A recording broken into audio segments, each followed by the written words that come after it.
next guest worked for many years as a news anchor and a reporter. These days, she's the host of her own talk show called Rolonda. Please welcome Rolonda Watts.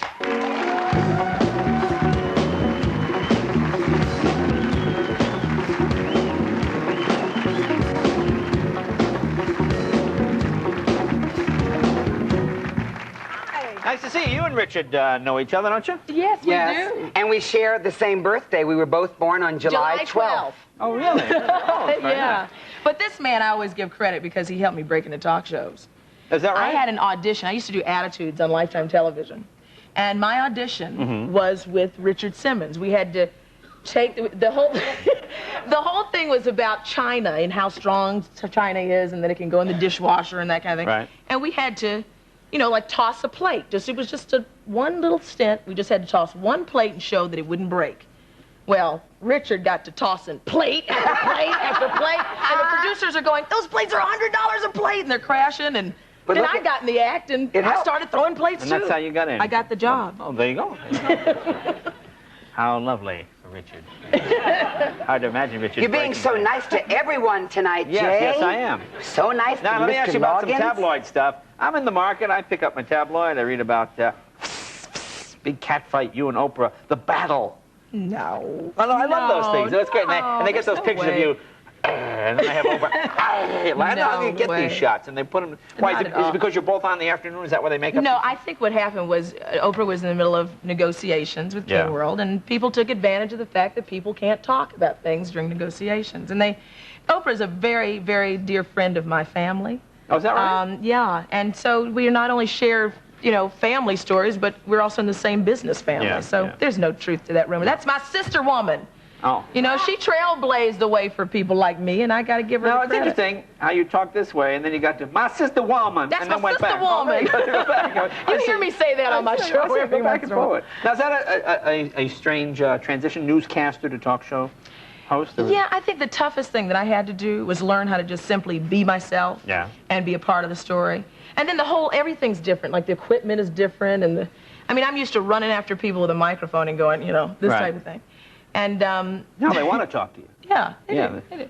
But do you ever find yourself? Because I watch your show. I watch all the shows.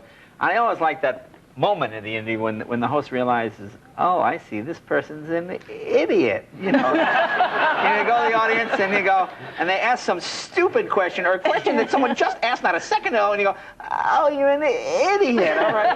And then you make that move to gently go down the line to find. Yeah, it was like the guy who called in. We've been doing live shows all week here in Los Angeles, you know, and things spinning out of the OJ case. And our very first phoner on Monday, we had calls coming in from all over the nation, and the very first call, some guy says, I think Madonna did it. Now, here you are live on television trying to cover, and I'm saying, well, what do I do to save the seriousness of the show? And all I could think is like, well, she could have. We don't know who did it, you know? Good answer. Good answer. Now, is that what you're doing all this week? OJ show? Yeah. Now, what, a whole week of...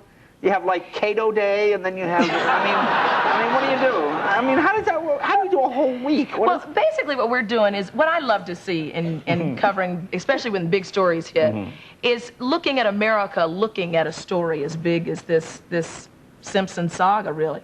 And we've been spinning off. We dealt with domestic violence today. We're going to deal with the death penalty on Monday. We've asked the question, can he get a fair trial? We've asked the question, are people making money off misery and murder? Yeah, but you realize now there are more OJ witnesses than there are Jehovah Witnesses. Do you know that? I mean, we reached that point now. There are more people who were there and saw this. Now, I have to ask you about a story. I'm going through your bio, this college musical story. Oh. Now, I read that. I don't believe you're bringing this up. I gotta reach way back. No, tell me this. Tell me exactly as it's in the bio. What do you say? I told one of your producers this wild story. I was looking. I was in college. It is a wild story. Well, it was one of my favorite stories of my life. So it's kind of true. No, it is true. Go ahead. Let's see if the audience buys it. Okay. Oh God. I take it you don't buy. No, I had just gotten to college, and I was looking for a ride home for Thanksgiving.